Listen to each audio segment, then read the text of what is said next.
कूजन्तं राम रामेति मधुरं मधुराक्षरम् आरुह्य कविताशाखां वन्दे वाल्मीकिकोकिलं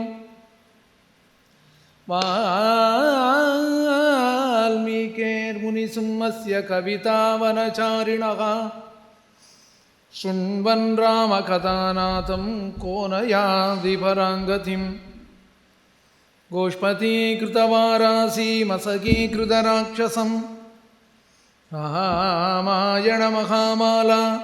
रत्नं वन्दे अनिलात्मजम् अञ्जनानन्दनं वीरं जानकी शोकनाशनं कपीसमक्षहन्तारं वन्दे लङ्काभयङ्करं मनोजवं मारुततुल्यवेगं जितेन्द्रियं बुद्धिमदां वरिष्ठं वादात्मजं वानरयूथमुख्यं श्रीरामदूतं शिरसां नमामि उल्लङ्घ्य सिन्धो सलिलं सलीलं यशोगवघ्निं जनकात्मजाय आदाय तेनैव तदाकलङ्कां नमामि तं प्राञ्जलिम्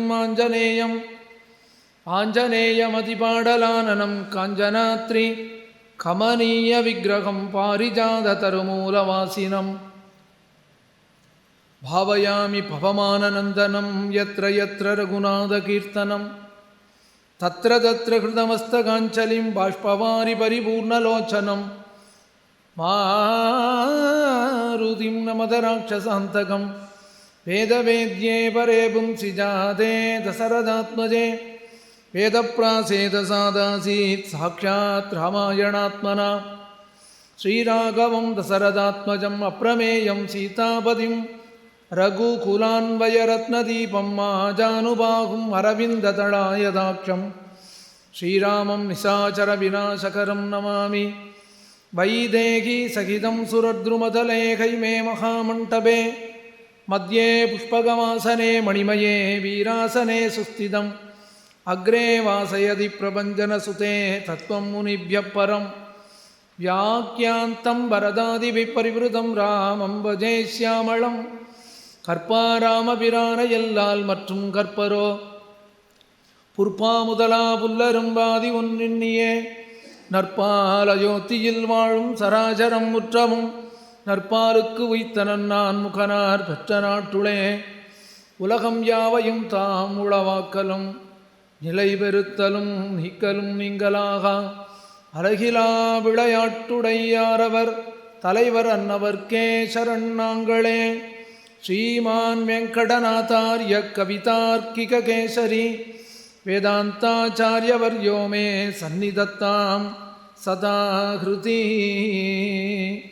जयत्याश्रितसन्त्रास ध्वान्तविध्वंसनोदयां प्रभावान् सीतया देव्या परमव्योमभास्करा जयत्याश्रितसन्त्रासध्वान्तविध्वंसनोदया प्रभावान् सीतया देव्या परमव्योमभास्करान्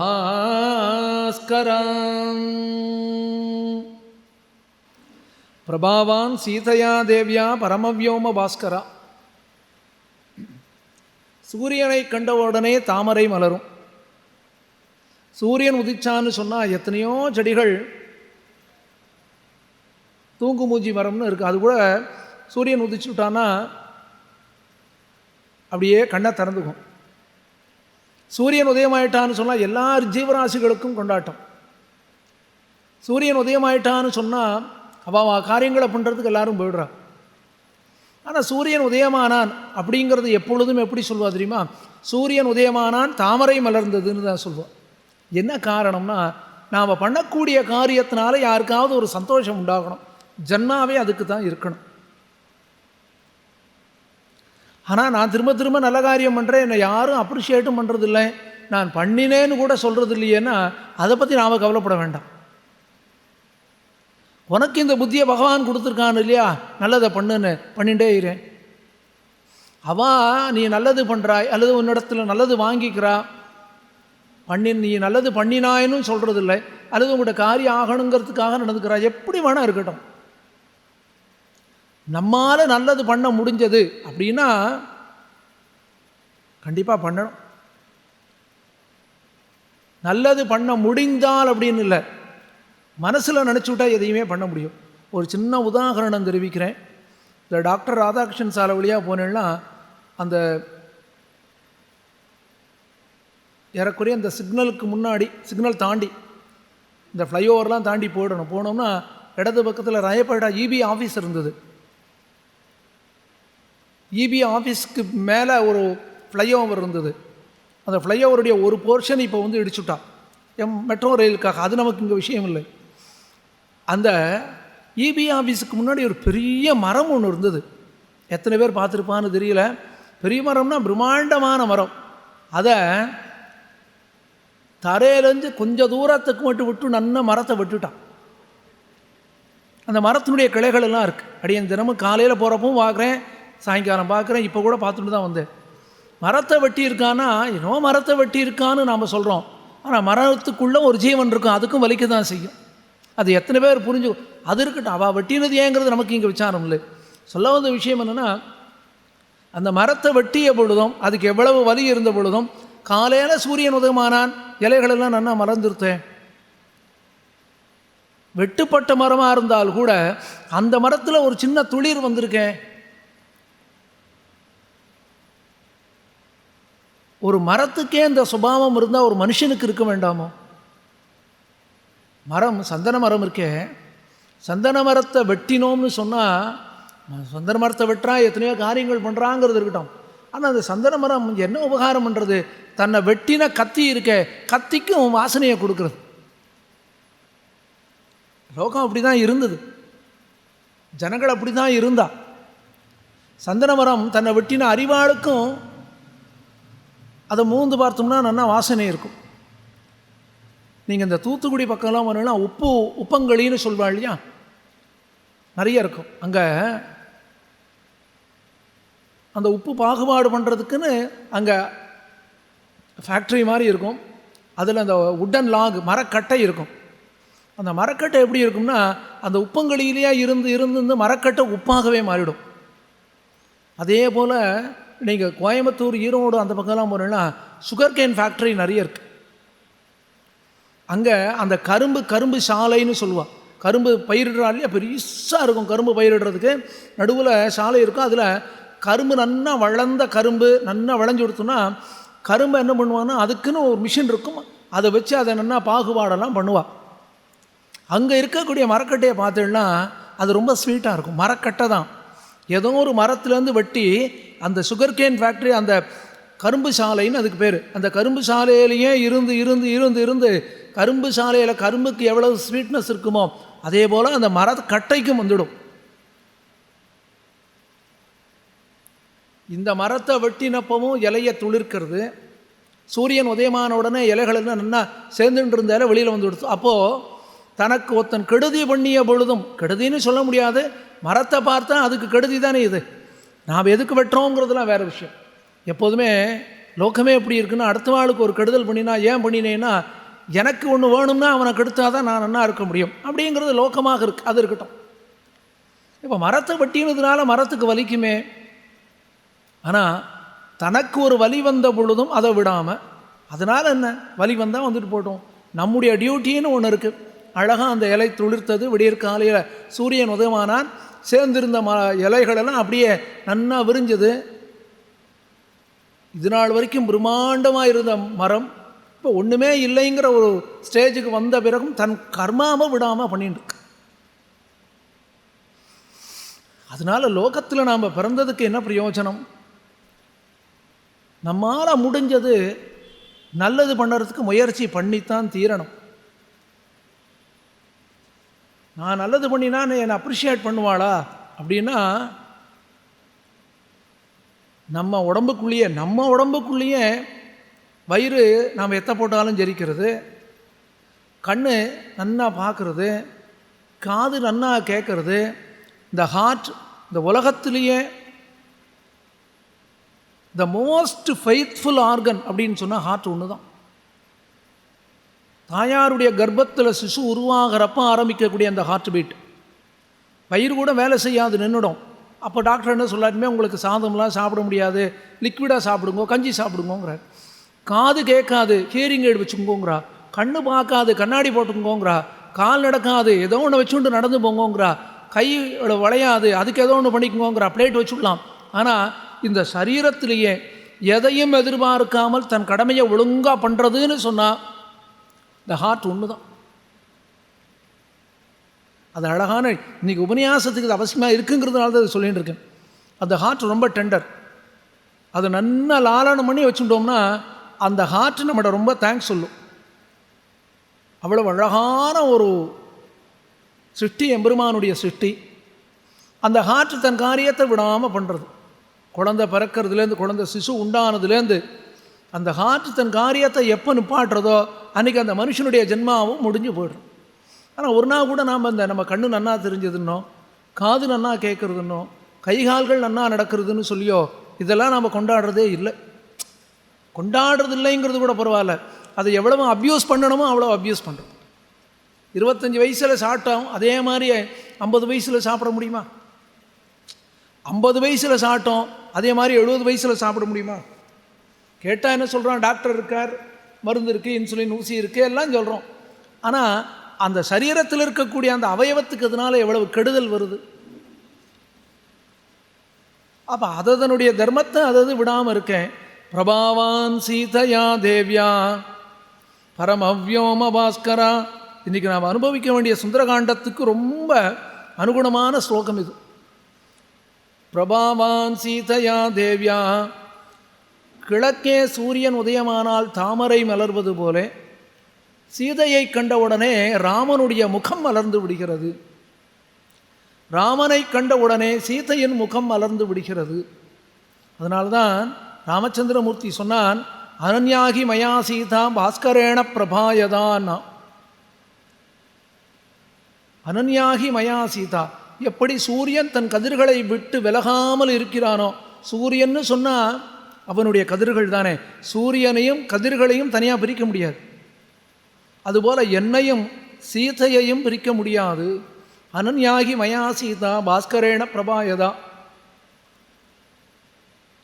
அதே போல பிராட்டி சீதை சொன்னான், அனன்யாகி ராகவேணா அகம் பாஸ்கரேண பிரபாயதா. எப்படி சூரியன் தன் பிரபையை விட்டு விலகாமல் இருக்கிறானோ அதே போல நானும் ராமச்சந்திரமூர்த்தியை விட்டு ஒரு நாளும் விலகாமல் இருப்பேன் அப்படின்னு பிராட்டியும் சொல்கிறான்.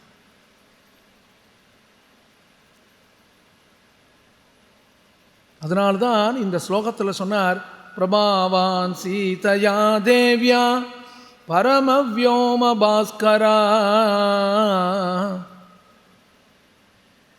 அந்த சீதையை ராவணன் தூக்கி கொண்டு போக பெருமாள் சீதையை தேடிக்கொண்டு போகக்கூடிய காலத்திலே கபந்தனுடைய உபகாரத்தினாலே சுக்ரீவனை தேடி சென்று அடைய, சுக்ரீவனை தேடிண்டு போகிறார். எதுக்காக ஹனுமான் வந்தார்? இதுலேருந்தே நாம் என்ன தெரிஞ்சுக்கணும், நாம் தர்மத்தை விடாமல் இருந்தோம்னா அந்த தர்மம் நம்ம கைவிடாது. ஏதோ ஜென்மாவில் கட்டப்படுறோங்கிறது வேற, நம்ம கர்மானுகுணமாக ஏதோ கட்டப்படுறோம். ஆனால் நாம் தர்ம சிந்தனையோடு இருந்தோம், சாத்வீகமாக இருந்தோம்னா எவ்வளவு கட்டங்கள் வந்தாலும் கட்டங்கள்லேருந்து நமக்கு நிவர்த்தியும் உடனே கிடச்சிடும். யாரோ ஒருத்தரை பார்க்க போகணும், ஒரு உபகாரத்துக்குன்னு நினச்சிட்டு இருப்போம்.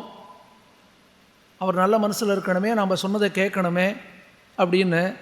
நாம் யாரை பார்க்கணும்னு நினைக்கிறோமோ அவரை எதிர்பாராத இடத்துல பார்க்கக்கூடிய ஒரு சூழ்நிலையை பகவான் உண்டாக்கிடுவான். அது மட்டும் கிடையாது, அவரிடத்துல நாம் என்ன கேட்கணும்னு நினச்சோமோ அதை அவரே சொல்லி உங்களுக்கு நான் பண்ணுறேன்னு சொல்லுவார். இதெல்லாம் அனுபவத்தில் சாத்தியமான நிச்சயமாக சாத்தியம். அப்போது நம்ம புத்தி சாத்வீகமாக இருக்கணும், அடுத்த வாளுக்கு நல்லது பண்ணணும். இவா யார், இவா நமக்கு சொந்தக்காரா அதனால் நல்லது பண்ணணுங்கிறது இல்லை. நமக்கு முன்பின் தெரியாதவா யாராக இருந்தாலும் நம்மால் முடிஞ்ச ஒரு உபகாரம் பண்ணி விடலாமே. இவா நமக்கு வேணுங்கிறவா அல்லது இவாளுக்கு உபகாரம் பண்ணினா நாளைக்கு நமக்கு உபகாரம் பண்ணுவா, அந்த சிந்தனையே வேண்டியது இல்லையே. ஹனுமான் வந்து சேர, ஹனுமானோடு ராமச்சந்திரமூர்த்தி சேர வாலி வதம் ஆக சுக்ரீவன் ராஜாவானான். நல்ல மழை காலம். பெருமாள் சொன்னான், சுக்ரீவா உனக்கு இப்போது கிடைக்காத ராஜ்யம் இப்போ கிடச்சிருக்கு. கிடைக்காத பத்னியும் இப்போ கிடச்சிருக்கா. நீ சௌரியமாக மழைக்காலம் முடிகிற வரைக்கும் இரு, மழைக்காலம் முடிஞ்ச பிறகு சீதையை தேடலாம்னு சொன்னான் பெருமாள். சொல்கிறவன் யார் அதுதான் முக்கியம். தான் ராஜ்யத்தை விட்டு இருக்கான், தான் பத்னியை விட்டு பிரிஞ்சிருக்கான். சுக்ரீவன் இப்போ அரண்மனையில் இருக்க போகிறான், பெருமாள் எங்கேயோ மலை அடிவாரத்தில் இருக்க போகிறான். இக்ஷ்வாகு வம்சத்தில் பிறந்து தசரதன் பிள்ளையாக பிறந்து மூத்த ராஜகுமாரனாக பிறந்து பட்டத்துக்கு வரவேண்டிய சக்கரவர்த்தி திருமகன் ராமச்சந்திரமூர்த்தி சுக்ரீவனோடு சக்கியம் பண்ணி கொண்டான்கிற ஒரு காரணத்தினால, சுக்ரீவா நீ நன்னா சௌக்கியமாக இரு, அரண்மனையில் இரு, மழை காலத்தை நன்னா அனுபவி. ஏன் அதே அரண்மனையில் ஓரத்தில் ஒரு அவுட் ஹவுஸ் ஒன்று இருந்தால் அதில் பெருமாள் இருக்கக்கூடாதா? ராமச்சந்திரமூர்த்தி இருக்கலாமே. தசரதன் சுக்ரீவனுடைய அரண்மனையில் இருக்கக்கூடாதுன்னு சொல்லலையே, காட்டில் போய் தான் இருக்கணும்னு சொல்லியிருக்கான். இருந்திருக்கலாமே. அங்கே தான் தர்மம் சத்தியம். சுக்ரீவா நான் மலை அடிவாரத்தில் இருக்கேன், நீ சௌரியமாக இரு, மழை காலம் முடிஞ்ச உடனே சீதையை தேடலாம்னு சொன்னார். மழை காலமும் முடிஞ்சது. பெருமாள் பொறுமையாக இருக்கான். மழை காலம் முடிஞ்சதுன்னா சீதையை தேடுறதுக்கு ஏற்பாடு பண்ணணுமே, பண்ணலை. பெருமாளுக்கு ரொம்ப வருத்தம் உண்டானது. சொன்னான் லக்ஷ்மணன்ட்ட, லக்ஷ்மணா ஜனங்கள் எப்படி இருக்கா பார்த்தியா? காரியமாகிற வரைக்கும் நம்ம பின்னாடியே வருவா, காரியமானப்புறம் திரும்பி கூட பார்க்க மாட்டான். அந்த காலத்திலேயே வால்மீகி ராமாயணம் எழுதுகிற காலத்திலே இப்படிலாம் இருந்திருக்கா போல் இருக்கு.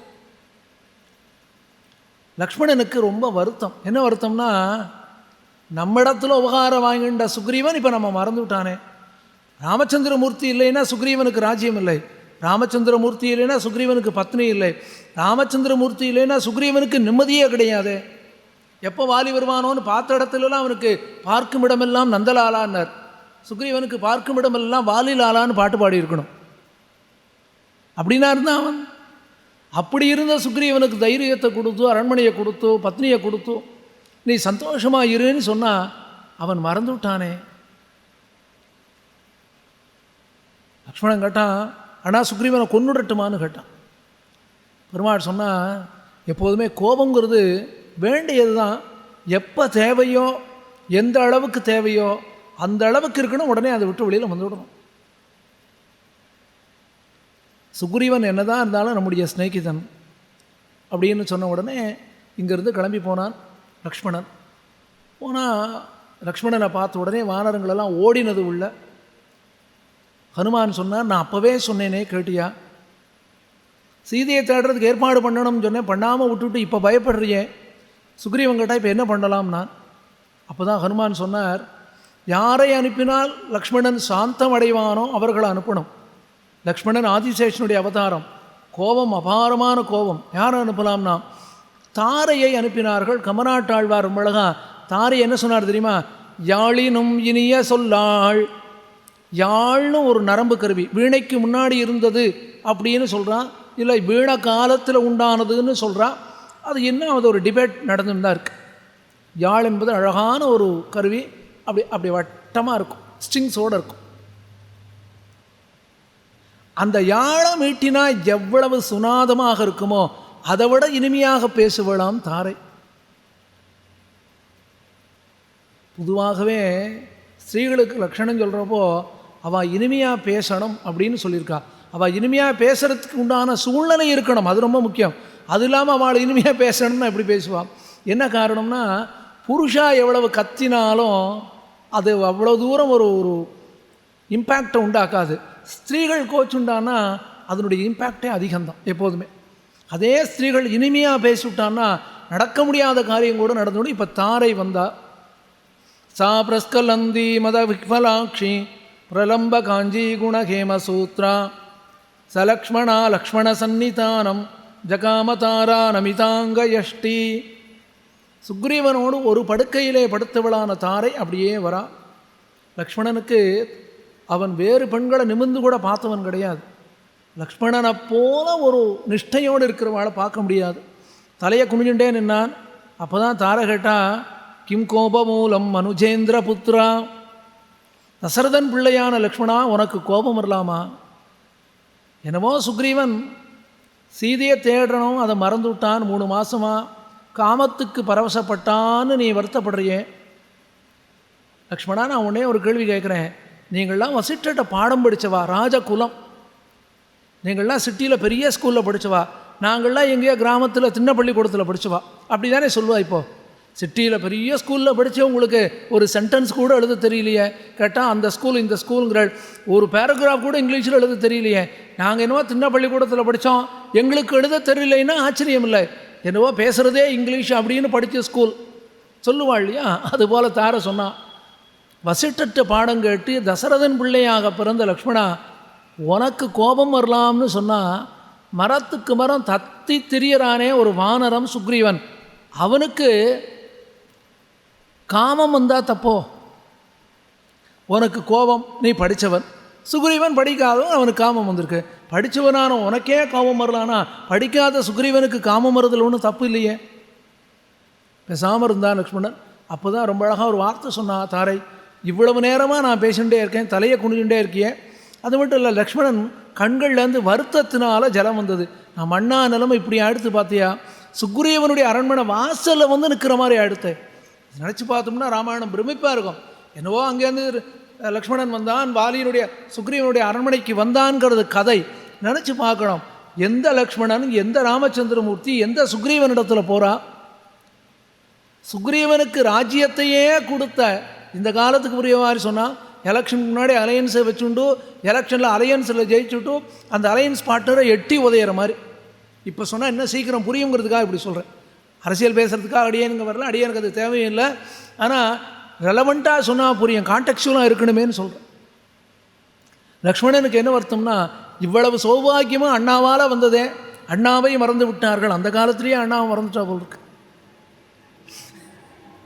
இந்த அண்ணாவை சொல்லிகிட்டு இருக்கேன், ராமச்சந்திரமூர்த்தி தான் சொல்லிகிட்டு இருக்கேன். ரொம்ப வருத்தம் லக்ஷ்மணனுக்கு. நம்ம நிலைமை இப்படி ஆயிடுத்து பார்த்தியா, ஏதோ 14 வருஷம் காட்டில் நிம்மதியாக இருந்துவிட்டு போயிடலாம்னு வந்தோமே, சூர்பனக வந்தா அப்படின்னு லக்ஷ்மணன் நினச்சான். கண்கள்லேருந்து தாரதாரியாக ஜலம் வந்த உடனே தாரை கேட்டா, லக்ஷ்மணனை பார்த்து ரொம்ப அழகாக ஒரு கேள்வி கேட்டா, லக்ஷ்மணா ஏன் அழறாய்?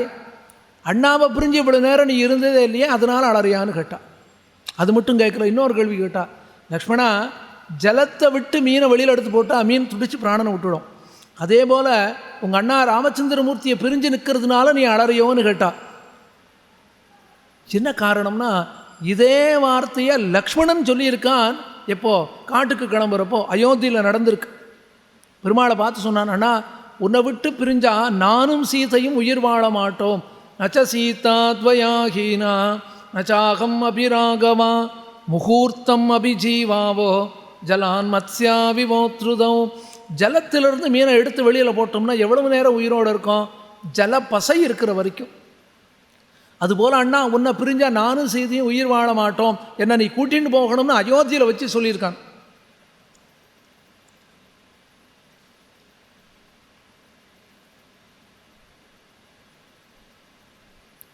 அதே வார்த்தையை தார சொன்ன உடனே நிமிர்ந்தான் லக்ஷ்மணன். நாம் அயோத்தியில் சொன்னது இவளுக்கு எப்படி தெரிஞ்சது அப்படின்னு நினச்சி நிமிர்ந்து பார்த்தான். கமராட்டாழ்வார் ரொம்ப அழகாக சொன்னார், அந்த இடத்துல தாரையை பார்க்கவில்லை, தன் தாயார் சுமித்ரையை பார்த்தான். உடனே உள்ள கூட்டின்னு போனான். சுக்ரீவன் ஏற்பாடு பண்ணினான். 4 திசைகளில் வானரர்கள் போனார்கள். தென் திசையிலே போகக்கூடிய வானரர்கள் முக்கியமானவர்களாக இருக்க. அப்போ தான் சுக்ரீவன் சொன்னான், ஹே ராமா, தென் திசையிலே போகக்கூடிய ஹனுமான் இந்த காரியம் பண்ணுவார்னு நம்பிக்கை எனக்கு இருக்குது. இது ரொம்ப ரொம்ப முக்கியம். வால்மீகி ராமாயணம் திரும்ப திரும்ப கேட்குறோம். ஏன் இங்கே இருக்கிறவாளே சொல்லிவிடுவா, இதை யூடியூப்பில் பார்க்குறவாளும் தினமும் ராமாயணம் சொல்லிவிடுவா. ஆனால் ராமாயணங்கிறது ஒரு ஜீவ காவியங்கிறதுக்கு ஒரு முக்கியமான லட்சணம் இங்கே இருக்குது. என்னதுன்னா, இப்போ நாம் ஒரு காரியம் பண்ண போகிறோம்னா அந்த பாசிட்டிவ் நோட்டுன்னு ஒன்று சொல்லுவோம், பாசிட்டிவ் மைண்ட் செட் அப்படின்னு. என்னதுன்னா, ஒரு காரியம் ஆரம்பிக்கிறோம்னா நிச்சயம் இந்த காரியம் நடக்கும், நமக்கு வெற்றி உண்டாகும், நமக்கு ஜெயம் உண்டாகும், நாம் நினச்ச மாதிரியே இந்த காரியம் நடக்கும் அப்படிங்கிற நம்பிக்கையோடு ஒரு காரியத்தை ஆரம்பிக்கணும். ஆரம்பிக்கிறப்பவே இதெல்லாம் நடக்காது, இதெல்லாம் முடியாது, இதுக்குன்னு 2 பேர் வருவா, உனக்கு எதுக்கு இதெல்லாம் வேண்டாத வேலை, பேசாமீரேன், நாமே கட்டப்பட்டு முயற்சி பண்ணி உன்னை பண்ணலாம்னு ஆரம்பிக்கிறப்போ இதெல்லாம் உனக்கு ஆகாது, உன்னால் முடியாது, பேசாமல் விட்டுடும். ஏற்கனவே அறகுற மனசோடு கிளம்பினோம்னா அப்படியே நின்று போயிடும் காரியம்.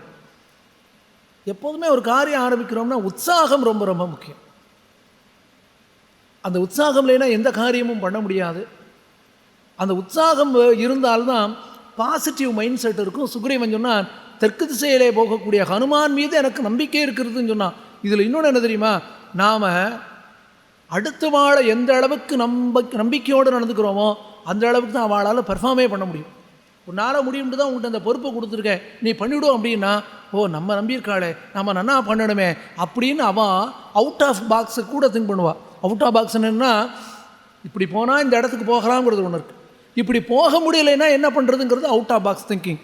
அது கூட அந்த நம்பிக்கையை நாம் கொடுத்துட்டோம்னு அவளுக்கு வந்துடும். இது நாள் வரைக்கும் அந்த புத்தி அவளுக்கு எங்கே இருந்ததுன்னே தெரியாது. நீ உன்னால் பண்ண முடியும்னு தான் இதை நான் கொடுக்குறேன், நீ பண்ணு அப்படின்னு சொல்லி பார்ப்போம். நாம் அவள் ஃபிட் ஃபார் நத்திங்னு இருப்பான்னு நாம் நினச்சிட்டு இருப்போம். அவள் பிரமாதமாக வந்துவிடுவாள், நெப்போலியன் மாதிரி ஆயிடுவாள். இது ஜென்மாவனுடைய சீக்ரெட். இது திரும்ப திரும்ப ராமாயணத்தை யார் கேட்கணும்னா ஹெச்ஆரில் இருக்கிறவா தான் ராமாயணமே கேட்கணும். அதுவும் சுந்தரகாண்டம் எக்ஸ்க்ளூசிவ்லி ஹெச்ஆரில் இருக்கிறவா கேட்கணும். அது அவள் பக்தியோடு கேட்குறாளா, ஸ்ரத்தையாக கேட்குறாளா, வைதீகமாக கேட்குறாளா, இல்லை இல்லை, அவ்வளவு அழகான விஷயங்கள். உடனே பெருமாள் என்ன பண்ணினா ஹனுமானிடத்தில் சொன்னான், ஹனுமன்னு எனக்கும் நம்பிக்கை இருக்கு நீ இந்த காரியம் பண்ணுவாயின்னு அப்படின்னு சொல்லிட்டு தன் கையில் இருந்த மோதிரத்தை கொடுத்தான் பெருமாள். அந்த மோதிரம் ரொம்ப முக்கியமான மோதிரம். அதை எடுத்துக்கொண்டு தென் திசையிலே வானரர்கள் வந்து சேர சமுத்திர கரைக்கு வந்தார்கள். ஒரு மாதம் எடுத்தோம். சுக்ரீவன் ஏற்கனவே சொன்னான், ஒரு மாதத்துக்குள்ளே திரும்பி வரணும், இல்லைன்னா வெட்டிடுவேன்னு சொன்னான். எல்லாரும் உட்காந்து பேச ஆரம்பித்தா. ஒரு மாதம் எடுத்தே சீதையை பார்க்க முடியலையே, இப்போ நம்ம என்ன பண்ணலாம்? திரும்ப கிஷ்கிந்தைக்கு போனோம்னா எப்படியும் அங்கே போனால் சுக்ரீவன் நம்மளை வெட்டிட போகிறான், அதை விட நாமே இங்கே பிராணனை விட்டுவிடலாமே, எதுக்கு அங்கே போகணும் இங்கேருந்து அப்படின்னு இவாள்லாம் பேசிகிட்டு இருந்தா. ஒரே இடத்துல இத்தனை வானரர்களையும் பார்த்தார் சம்பாதிங்கிறவர். அவர் பார்த்தார், ரொம்ப நாளாக பட்னியோடு இருக்கோம், நமக்கு இங்கே பெருசாக பஃபேவே கிடச்சிருக்கு, இத்தனை வானரமும் ஹோல்சேலாக ஒரே இடத்துல உயிரை விட்டு கொடுத்தோன்னா ஃப்ரிட்ஜே வேண்டாம், பத்திரமா ஒரு 2 மாதத்துக்கு நமக்கு சாப்பாடு மிச்சம் அப்படின்னு நினச்சிட்டார் சம்பாதி. அப்போ இவன் பேசினா, ஐயோ ராமனுக்கு இந்த கட்டம் வேணுமா, சீதைக்கு தான் இந்த கட்டம் வேணுமா, தர்மத்தை விடக்கூடாதுன்னு காட்டுக்கு வந்த ராமனுக்கு இந்த கட்டம் வந்து கொடுத்தேன். சரி ராமனுக்கு தான் கட்டம் வந்ததுன்னா ஜட்டாயு உபகாரம் பண்ணணும்னு போனாரே, ஜடாயு பிராணனை விட்டாரே, என்ன ஆச்சரியம் அப்படின்னு இவன் பேசிக்க சம்பாதிக்கு ஜடாயுன்னு காதில் விழுந்த உடனே துடிச்சு போயிட்டார். வந்து கேட்டார், வந்த உடனே யாருன்னு கேட்டார். சொன்ன உடனே அவர் சொன்னார், ஜடாயு என்னோட தம்பின்னு சொல்லிவிட்டு. அப்போ தான் அவர் சொன்னார், என்ன சொன்னார் தெரியுமா, லங்கையில் சீத்தை பத்திரமா இருக்கா, கவலைப்பட வேண்டாம், உங்களால் யாரால் முடியுமோ நீங்கள் கிளம்பி போகணும். எப்படி இருக்கும் இதெல்லாம் நினச்சி பார்த்தோம்னா ஏதோ கதை இல்லை, இங்கேருந்து கிளம்புறோம், ஒன்றும் வேண்டாம், அல்பமான விஷயம். இங்கேருந்து சென்ட்ரல் ஸ்டேஷனில் போய் நம்ம ட்ரெயினை பிடிக்கணும், நல்ல எக்ஸ்பிரஸ் 8:10க்கு 8 மணிக்குன்னு வச்சுப்போம்.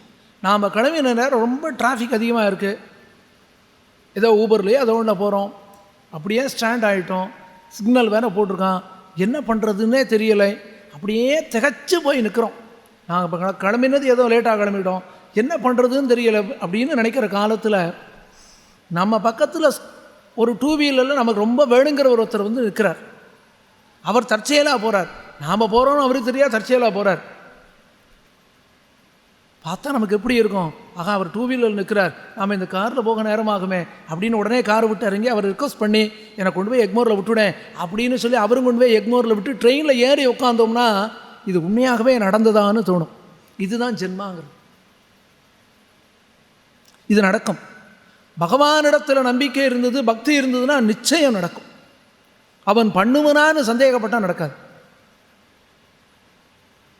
சம்பாதி இப்படி சொன்ன உடனே எல்லாருக்கும் சந்தோஷம் உண்டானது. உடனே எல்லாரும் இப்போ யார் போகிறதுன்னு பேச ஆரம்பித்தா ஒவ்வொருத்தராக ஒன்று சொன்னான். ஒருத்தர் சொன்னார், இங்கேருந்து நான் கொஞ்சம் தூரம் போவேன்னார். இன்னொருத்தர் சொன்னார், அதை விட கொஞ்சம் தூரம். அவள் சொன்னது யோஜனை அப்படின்னு ஒரு கணக்கில் சொன்னான்.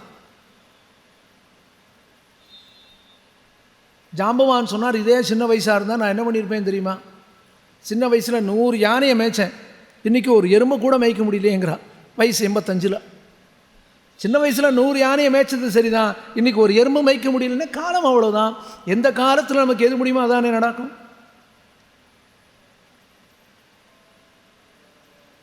ஜாம்பவான் சொன்னார், என்னால் லங்கை வரைக்கும் போக முடியுமோன்னு சந்தேகமாக இருக்குது, ஆனால் அது கிட்ட போயிடுவேன்னார். அங்கதன் சொன்னார், நான் இங்கேருந்து லங்கா தேசம் போடுவேன், திரும்பி வர முடியுமோ தெரியாதுன்னா. இப்படி வா எல்லாரும் பேசிகிட்டு இருந்தா அந்த சமயத்தில் பேசாமல் இருந்தவர் ஒருத்தர், அவர் தான் ஹனுமான். ஏன் அவர் பேசலை? அவரும் பேச வேண்டியதானே அப்படின்னா, இந்த இடத்துல நாம் ஜென்மாவில் ஒரு விஷயம் தெரிஞ்சுக்கணும்.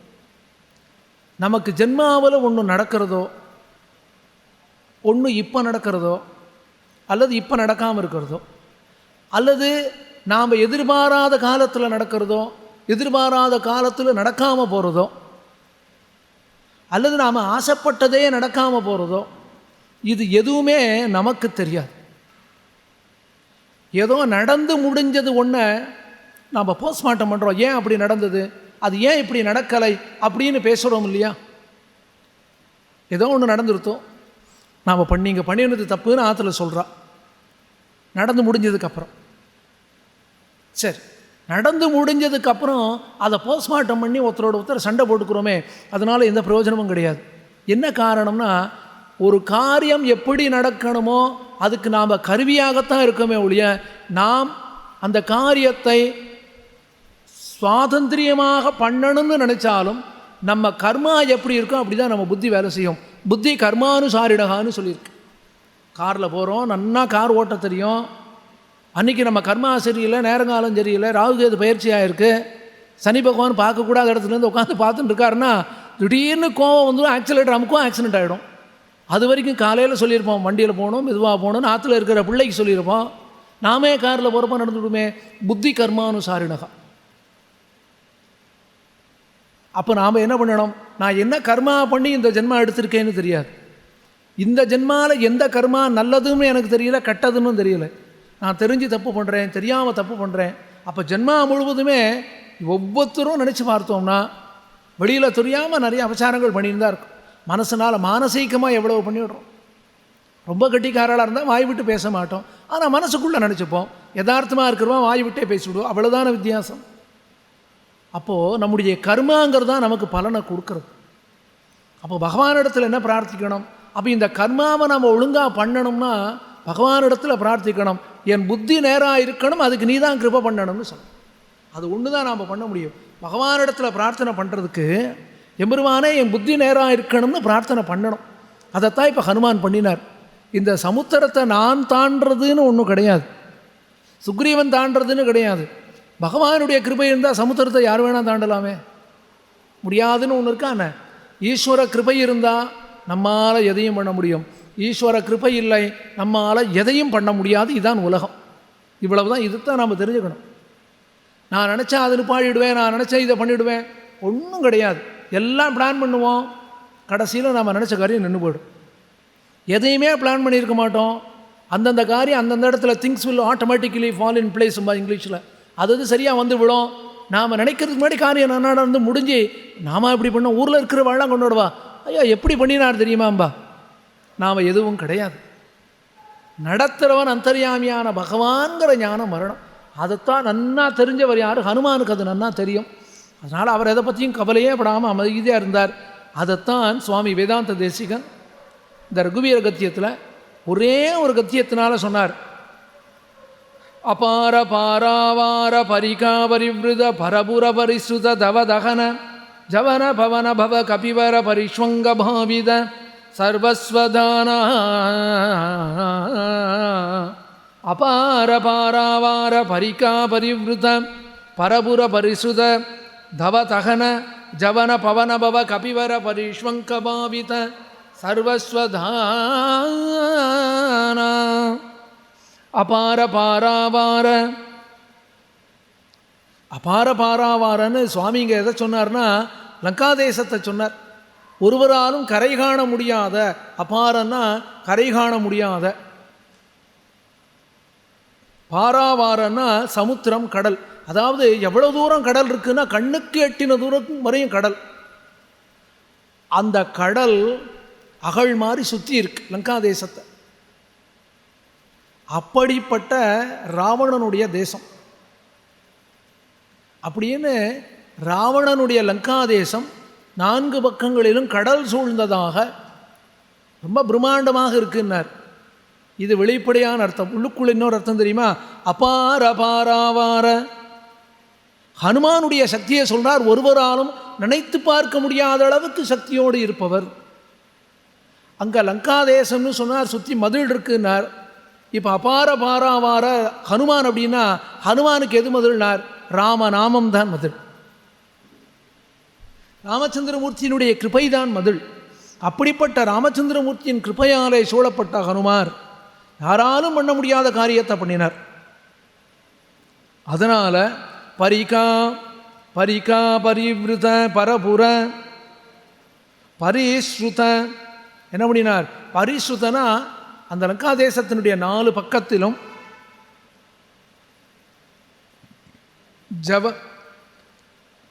தவதகன ஜவன, தவதகனா தகிக்கிறது காட்டுத்தீ, அந்த காட்டுத்தீ தீ போல 4 பக்கத்துலேயும் ஹனுமான் லங்காதேசத்தில் தீய வச்சார்.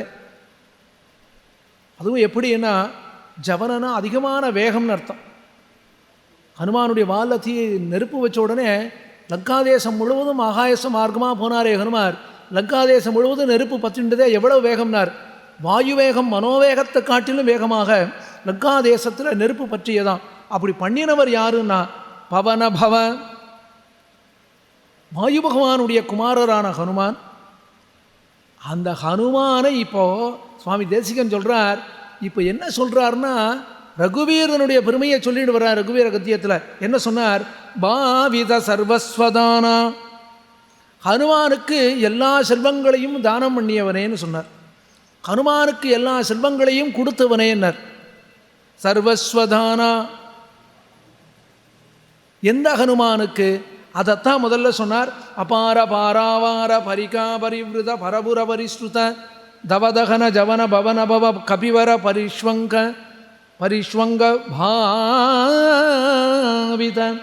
சர்வஸ்வதானா. பெருமாள் என்ன பண்ணினான்? ஹனுமான மார்போடு ஆலிங்கனம் பண்ணிட்டு சொன்னான், ஹனுமன் உன்னை போல இனிமேல் யாரும் எந்த காரியம் பண்ண முடியும்னு சொன்னானே. சுந்தரகாண்டத்தை ரொம்ப அழகாக சொன்னார். ராமாயணத்திலே உசந்தது சுந்தரகாண்டம்.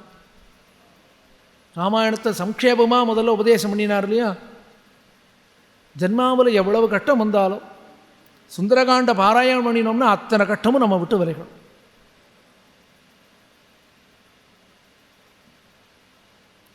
சுந்தரகாண்டம் தினமும் பாராயணம் பண்ணுறவா இருக்கா, தினமும் ஒவ்வொரு சர்க்கம் வாசிக்கிறவா இருக்கா.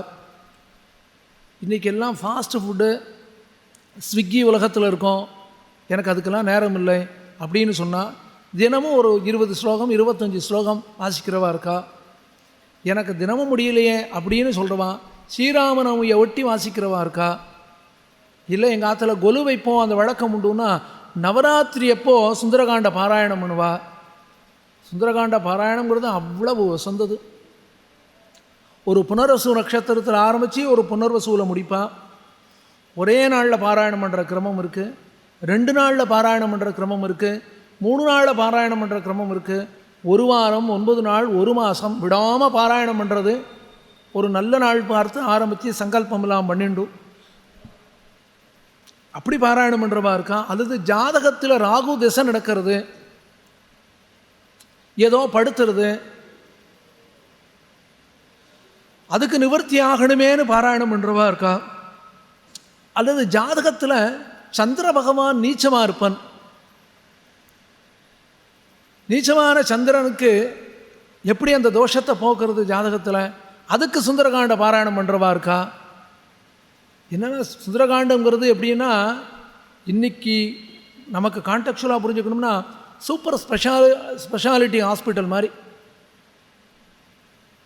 அங்கே இல்லாத டாக்டரே இல்லை, அங்கே இல்லாத மருந்தே இல்லை, அங்கே இல்லாத ஸ்கேனே கிடையாது. இந்த ஸ்கேனுக்கு நீங்கள் அங்கே போங்க அங்கே போங்க அந்த வேலையெல்லாம் கிடையாது, எல்லாம் அங்கேயே இருக்குது. இதெல்லாம் இருக்கலாம். அந்த ஆஸ்பத்திரிக்கு போனவர் தான் அப்படியே ஆகிடுமே. இல்லை, அந்த ஆஸ்பத்திரிக்கு போனவா நன்னா குணமாகி திரும்பியும் வரா. இப்படி ஒரு சூப்பர் ஸ்பெஷாலிட்டி ஹாஸ்பிட்டல் இருக்குது அப்படின்னா அதுதான் சுந்தரகாண்டம். இது ஏதோ பெரியவா சும்மா பொழுது போகணுன்ட்டு சொல்லி வைக்கல, அவர்கள் அனுபவத்தினாலே சொன்னது. இப்போ எதுவுமே இன்றைக்கெல்லாம் பெரியவா சொல்கிறத கேட்குறதுங்கிற காலமே இல்லாமல் போயிடுது.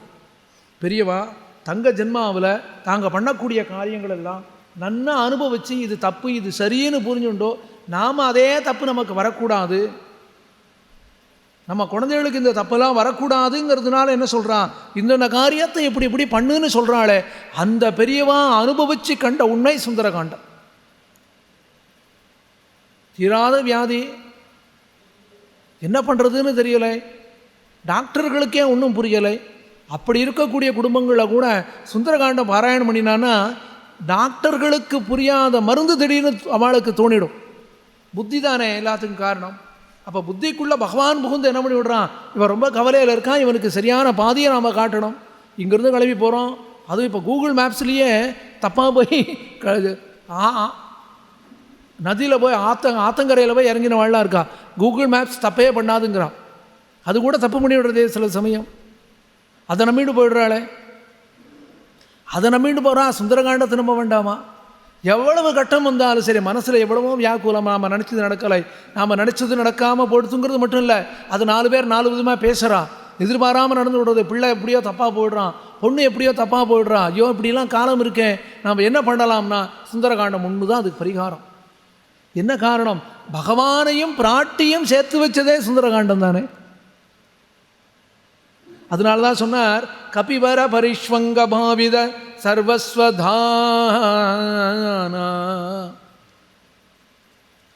அப்படிப்பட்ட பரம பாவனமான சுந்தரகாண்டம். இதுலேயே இன்னொரு ஆச்சரியம் என்னென்னா, வால்மீகி ரஷ்ய ராமாயணம் முழுவதும் கிடுகிடுன்னு பாடிண்டே வந்துட்டார். 24,000 ஸ்லோகங்கள் பாடினார்னா பாலகாண்டம்னு பேர் வச்சார். முதல்ல பெருமாளுடைய பால்ய காலம். அடுத்து அயோத்தியா காண்டம்னு பேர் வச்சார். அதுக்கு என்ன காரணம்னா, அயோத்தியா காண்டத்தில் அயோத்தியில் நடக்கிறது முழுவதும் வந்தது. அடுத்து ஆரண்ய காண்டம்னு பேர் வச்சார். அதுக்கு என்ன காரணம்னா, காட்டில் பெருமாளும் பிராட்டியும் இருந்தது சொன்னார். அடுத்து கிஷ்கிந்தா காண்டம்னு பேர் வச்சார். கிஷ்கிந்தேயில் நடந்ததெல்லாம் சொன்னார். அடுத்தது இந்த காண்டத்துக்கு சுந்தர காண்டம்னு பேர் வச்சார். அது அப்படியே இருக்கட்டும். அடுத்தது யுத்த காண்டம்னு பேர் வச்சார். லங்கையில் யுத்தம் நடந்தது சொல்லிட்டார்.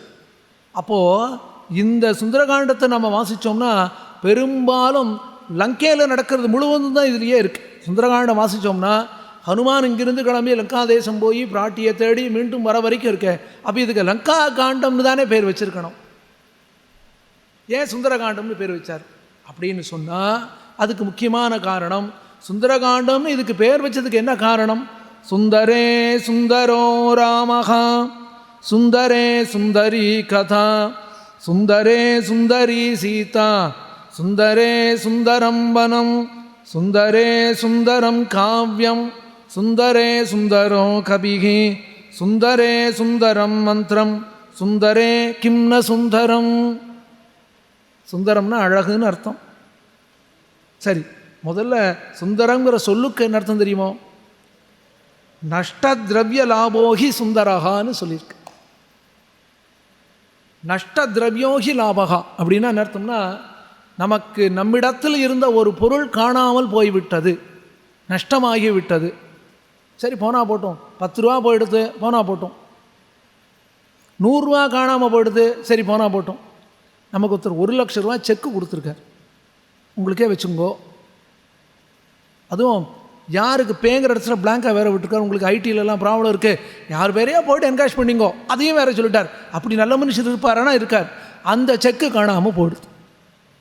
எப்படி இருக்கும் நமக்கு? ஐயோ இப்படி கொடுத்தாரே செக்கு, 1 லட்ச ரூபா யார் செக்கு கொடுப்பா?